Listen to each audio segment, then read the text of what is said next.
Hello everybody, my name is Chloe and today I'm here with a brand new video. Today we are doing a reading year in review video for 2020 where we are going to wrap up everything that I read in 2020.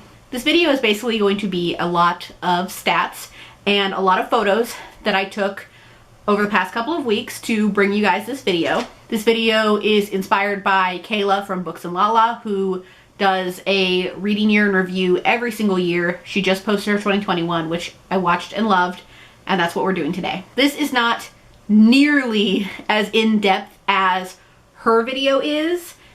This is a fraction of that, but it was still a pain in the ass to take all these pictures, so we're gonna do this. So first of all, I read a total of 114 books in the year 2020, and this is all of them separated out by month, January through December. A couple things that I want to point out. The month that I read the most is actually a tie between three different months, which is October, November, and December. In each of those months, I read a total of 14 books.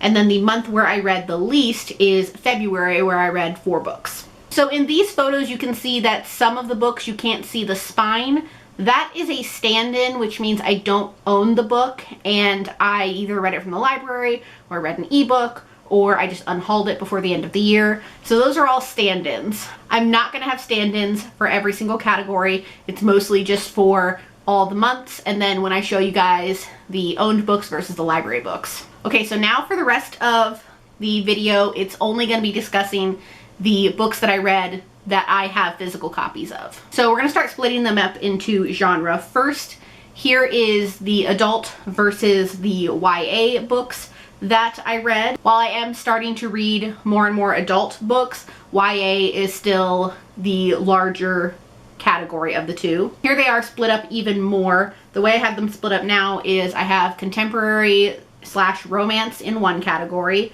fantasy, sci-fi, and dystopian in the other category. And then this other category is just other / middle grade. I didn't have enough room to make 2 separate categories. So this can be middle grade, children's books, poetry, anything that's there. So now I want to show you guys owned versus unowned. All of these blank books that you see represent books that I do not own, whether I got them from the library or their ebooks, or I just don't own them anymore, versus all of my owned books.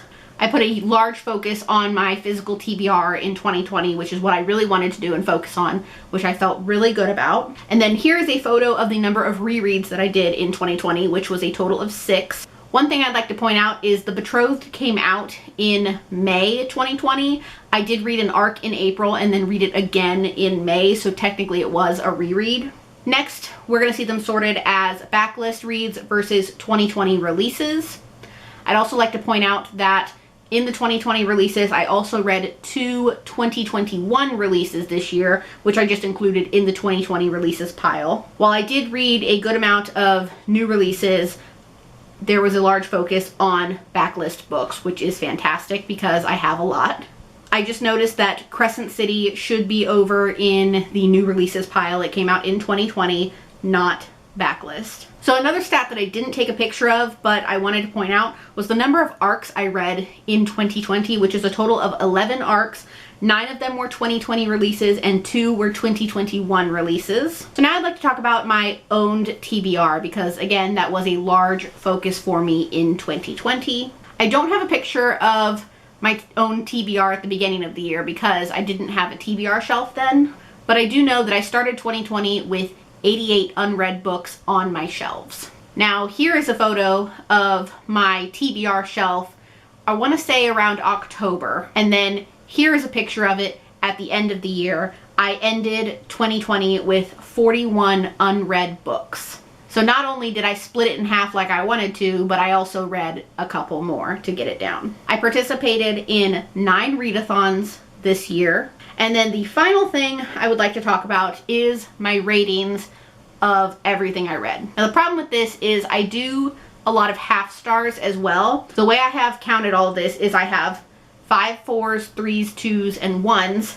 And then I have a category for either no rating because there are books that I have not rated before, or half stars. So that's its own category. So the number of 5 stars I read in 2020 is a total of 29 5 stars. 4 stars is the most with 47. 3s, which is just okay, is a total of 16. I gave out 0 2 stars in 2020, and then I gave out 1 1 star. And then the total number of books that either has a half star on it or does not have a rating is a total of 21. And I think the number of books that I didn't rate is probably 5 or less, so the rest would be half stars.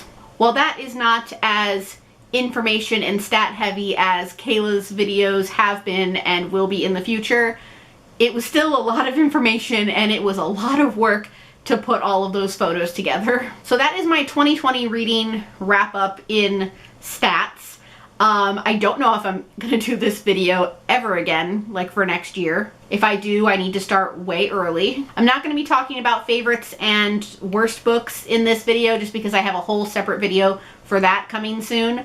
But that's everything that I have for all of my stats and information that I've decided to show you all today. I hope you guys enjoyed it. This was really hard to film and I'm sure it is going to be complicated for me to edit as well. But that is all I have for you all today, so thank you so much for watching. I hope you all enjoyed it. As always, if you like what you see here, please go ahead and click subscribe. I post new videos every Wednesday and Saturday, so click subscribe so you can be updated for when I post those. And that is all I have, so I will see you all in my next one. In the darkness, I don't feel so